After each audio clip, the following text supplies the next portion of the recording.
Hello friends, welcome to अध्ययन सारथी। जैसा कि जोसा का शेड्यूल आ चुका है, अब हम जेई मेंस हो गया है। जेई मेंस से अब हम कॉलेज की तरफ बढ़ रहे हैं। कॉलेज कौन सा लेना है, काउंसलिंग होनी है अभी आपकी। मतलब ऐसा समझिए, अब आपका मेन फेज आ चुका है। मतलब आपको जो बनता था, आपसे जो एग्जाम में बना, वो सब हो गया, वो वाला फेज खत्म। अब आपका मेन रिजल्ट वाला फेज आएगा। रिजल्ट आएगा आपका, रिजल्ट के बाद तुरंत काउंसलिंग शुरू हो जाएगी।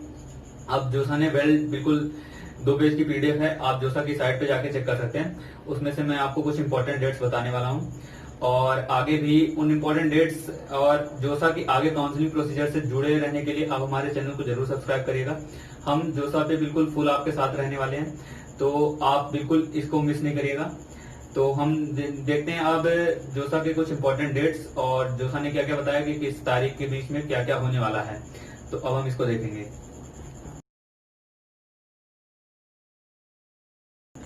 तो चलिए देखते हैं। देखिए, 5 अक्टूबर को जोसा ने बताया है कि 5 अक्टूबर को आने वाला है एडवांस का रिजल्ट। जैसे ही 5 अक्टूबर को एडवांस का रिजल्ट आएगा, तो जोसा में देखिए पैसा सबसे पहले मैं आपको बता देता हूँ। जोसा में पार्टिसिपेटिंग इंस्टीट्यूट कौन कौन से होते हैं। आईआईटीज होती हैं, अपनी एनआईटीज होती हैं, और जीएफटीआईज होती हैं, एसएफटीआईज होती हैं।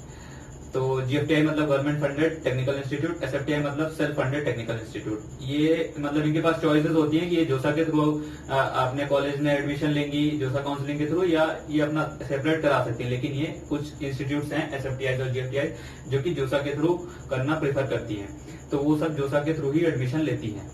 तो देखिए, इसमें क्या सब में JEE Mains, NITs plus GFTI SFTI जितना भी है, इन सब का अलग सिस्टम चलता है। आईआईटीज का एक फेज तक सेम रहता है, उसके बाद डिफरेंट हो जाता है। जैसे कि स्पेशल राउंड वगैरह आईआईटीज में नहीं होते। आप देखिए इस बार का क्या बताया।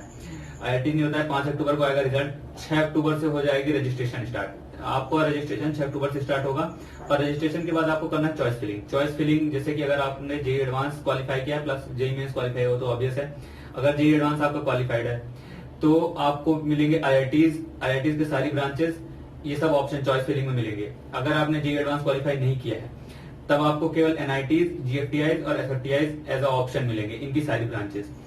और उसके बाद अब क्या, 6 तारीख से आपकी चॉइस फिलिंग स्टार्ट होगी, ठीक है। अब बहुत सारे बच्चे नए होते हैं, मतलब काउंसलिंग हर किसी का मतलब ऐसे नहीं कि रोज कर रहे होते। तो आईआईटीज क्या करती है, 2 मॉक राउंड करती है। 2 मॉक राउंड मतलब उससे आपको आइडिया लगेगा कि मतलब काउंसलिंग कैसे होने वाली है, किस तरह से सीट अलॉट होने वाली है, किस तरह आपको आगे प्रोसीड करना है। इन सब के एक्सपीरियंस के लिए आईआईटीज ने 2 मॉक राउंड रखे हैं। पहला मॉक राउंड आएगा अपना 12 अक्टूबर को। 12 अक्टूबर को मॉक राउंड उस बेस पे आएगा जब आपने 11 तारीख तक जो चॉइस फिलिंग करी थी, 5 बजे आपको टाइम याद रखना, 11 तारीख को 5 बजे तक जो आपने चॉइस फिलिंग करी थी, उसके बेस पर 12 तारीख को आपका मॉक राउंड 1 का रिजल्ट आएगा। देखिए 12 तारीख को रिजल्ट आ जाएगा। अब उसके बाद 13 तारीख को आपके पास एक और ऑप्शन रहेगा। 12 तारीख को मॉक राउंड 1 का रिजल्ट आएगा। उसके बाद क्या होगा कि आपको थोड़ा आइडिया लग जाएगा कि आपको किस हिसाब से, मतलब उसमें कुछ रूल्स होते हैं, बिजनेस रूल्स, जो कि जोसा एक बिजनेस रूल्स की पीडीएफ आपको देगा, उसको आपको पढ़ना अच्छे से। शेड्यूल वाली पीडीएफ में मैं आपको लिंक डिस्क्रिप्शन में दे दूंगा। और 12 तारीख को रिजल्ट आएगा मॉक 1 का। उसके बाद 13 को आपको फिर से रिशफलिंग करनी है। मैं प्रिपेयर करूंगा, मतलब आपको बोल रहा हूँ, आप रिशफलिंग करना। फिर 14 को, फिर जो 13 तारीख को आपने 5 तारीख तक जो भी चॉइस फिलिंग में चेंजेस किए होंगे या जो भी चॉइस फिलिंग रखी होगी आपने, उसके बेस पर 14 तारीख को आपका मॉक राउंड 2 का रिजल्ट आएगा। अब 14 तारीख को मॉक राउंड 2 का रिजल्ट आ गया। उसके बाद आप देखिए क्या कैसा है, मतलब आपको थोड़ा बहुत तो आइडिया लग ही जाएगा। अब देखिए, अब क्या है कि मॉक राउंड 2 का रिजल्ट आ गया। अब देखिए उसके बाद 15 तक, 14 तारीख को अपना मॉक राउंड 1 का रिजल्ट आएगा। 15 तारीख को 5 बजे तक आपके पास लास्ट चांस है कि आप चॉइस फिलिंग में जो भी चेंजेस करना चाहते हैं, रिशफलिंग करना चाहते हैं, किसी ऑप्शन को हटाना चाहते हैं, जो भी करना है आपको 15 तारीख को 5 बजे तक कर लेना है। उसके बाद 15 तारीख को 5 बजे के बाद आपके सारे ऑप्शन हट जाएंगे, आपके सारे चॉइसेस लॉक हो जाएंगी। उसके बाद 16 तारीख को आएगा आपका रिजल्ट, किसका, राउंड 1 का रिजल्ट आएगा। कितने तारीख को, 16 तारीख को, याद रखना है आपको, ठीक है ना। और मैं आपको एक एडवाइस देता हूं कि आप ना जोसा की वेबसाइट आप अलार्म लगा लीजिएगा जब भी काउंसलिंग शुरू हो जाएगी। जोसा की काउंसलिंग शुरू होने के बाद आपको एक 12 बजे का अलार्म लगा लेना है, एक 6 बजे का अलार्म लगा लेना है कि मुझे 12 बजे और 6 बजे जोसा की वेबसाइट चेक करनी ही करनी है, क्योंकि इस बार हो रहा है ऑनलाइन काउंसलिंग। तो बहुत सारे मतलब सब चीजें नहीं है, इस बार आपको फिजिकल रिपोर्टिंग नहीं करनी है सीट अलॉकेट होने के बाद। पहले क्या होता था, सीट अलॉकेट होती थी, फिर उसके बाद आपको फिजिकल रिपोर्टिंग करनी होती थी अपने किसी नेबरिंग एनआईटी आईआईटी जो भी आपको कॉलेज मिला होता था उसके हिसाब से, और उसके बाद वहां पे आपके डॉक्यूमेंट्स वेरीफाई होते थे। लेकिन इस बार सब ऑनलाइन हो रहा है। तो जैसा मैंने बताया कि आपका फर्स्ट राउंड का रिजल्ट आएगा कितने को, 16 अक्टूबर को। 16 अक्टूबर को रिजल्ट आने के बाद 17 अक्टूबर से होगा आपका 16 अक्टूबर को 5 बजे से ही, पर 17 अक्टूबर में बोल रहा हूँ, 17 अक्टूबर से आपका शुरू होगा क्या, online document verification. Online document verification के साथ एक चीज दी गई है शेड्यूल में, आप ध्यान दीजिएगा उसको, कि क्योरी, मतलब कॉलेज को आपसे कोई क्योरी, जैसे आपके डॉक्यूमेंट में कोई सा डाउट है तो क्योरी होगी, मतलब उस क्योरी को आपको रिस्पॉन्ड करना होगा, और उस मतलब लास्ट क्योरी को रिस्पॉन्ड करने का आपका टाइम नेक्स्ट राउंड से पहले खत्म हो जाएगा। मतलब आपसे जो भी क्योरी की गई है आपको नेक्स्ट राउंड का रिजल्ट आने से पहले उसको रिस्पॉन्ड करना है। ठीक है, अब 20 अक्टूबर को आपका लास्ट डे रहेगा, मतलब राउंड 1 में अगर आपको सीट मिली है तो राउंड 1 में सीट मिली है, उसके बाद आपको क्योरी को रिस्पॉन्ड करने का 20 अक्टूबर को लास्ट डे है। 20 अक्टूबर के बाद आपको 21 तारीख को सेकंड राउंड का रिजल्ट आएगा। सेकंड राउंड का रिजल्ट आने के बाद आपको, या तो अगर आपको पहली बार सीट मिली होगी, मान लीजिए आपको फर्स्ट राउंड में सीट नहीं मिली, तो आपको सेकंड राउंड में अगर पहली बार सीट मिली है तो आपको डॉक्यूमेंट वेरिफिकेशन करना होगा।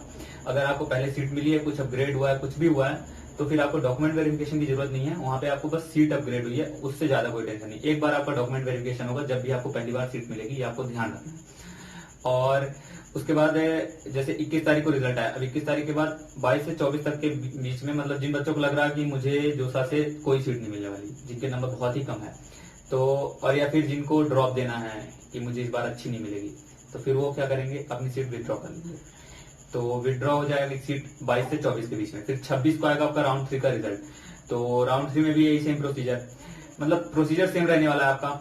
26 तारीख को रिजल्ट आएगा, 27 मतलब उसके बाद आपको नेक्स्ट राउंड के रिजल्ट के पहले सीट विड्रॉ करने का ऑप्शन रहेगा। और 26 तारीख को जिनको पहली बार सीट अलॉट हुई है उनको ऑनलाइन डॉक्यूमेंट वेरिफिकेशन करना है। मैं ये बात बार बार बोल रहा हूँ कि आपको अगर पहली बार सीट अलॉट हुई है तो आपको डॉक्यूमेंट वेरिफिकेशन करना है और कॉलेज की क्योरी को रिस्पॉन्ड करना है। और राउंड 3 का रिजल्ट तक अपन आपका 30 अक्टूबर को राउंड 4 के रिजल्ट आएंगे, और 3 नवंबर को आएगा राउंड 5 का रिजल्ट। और राउंड 5 के रिजल्ट के बाद सबसे इंपॉर्टेंट बात क्या ध्यान रखनी है कि राउंड 5 के रिजल्ट के बाद अगर आपको सीट विड्रॉ करनी है तो ये लास्ट चांस है आपके लिए। आप राउंड 5 के रिजल्ट के बाद अपनी सीट विड्रॉ कर सकते हैं, वरना इसके बाद आपको कोई चांस नहीं मिलेगा अपनी सीट विड्रॉ करने का। और देखिए क्या है, राउंड 5 का रिजल्ट आया, उसके बाद सीट विड्रॉ करने का ऑप्शन आपके पास रहेगा।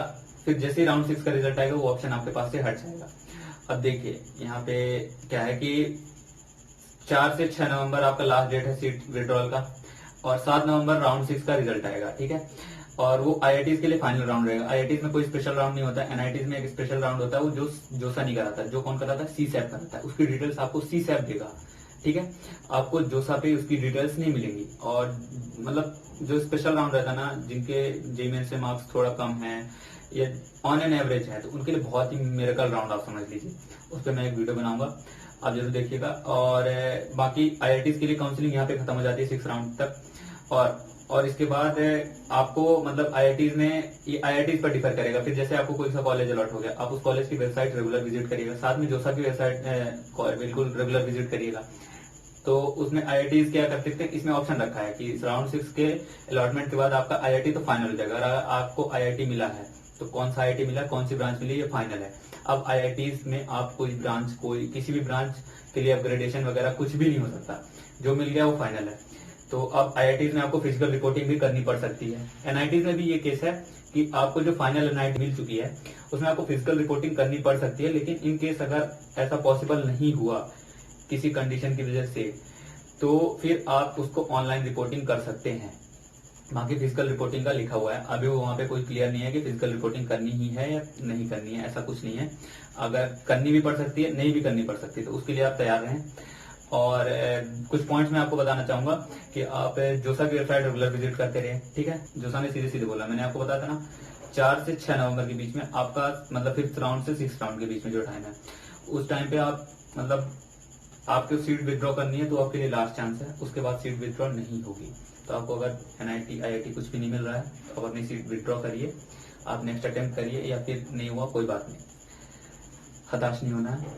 और जोसा का ये शेड्यूल है, जोसा का शेड्यूल बिल्कुल दिमाग में बिठा लीजिए, क्योंकि मैंने देखा है, मतलब मैं हमारे बैच में तो किसी के साथ नहीं हुआ था, लेकिन जैसे बच्चे जाते हैं ना, मेरे बहुत सारे दोस्त गए हैं, जैसे एक आधा कोई GFTI वगैरह में कुछ बच्चे ऐसे पढ़ रहे हैं जो NITs में होने चाहिए थे, लेकिन वो कहाँ है, GFTIs में है, SFTIs में है। क्यों? क्योंकि उन्हें काउंसलिंग अच्छे से नहीं करी। तो काउंसलिंग पे आपका स्पेशल फोकस रहना चाहिए, मतलब आपकी सारी मेहनत यहाँ पे बर्बाद हो सकती है अगर आपने काउंसलिंग अच्छे से नहीं कराई तो।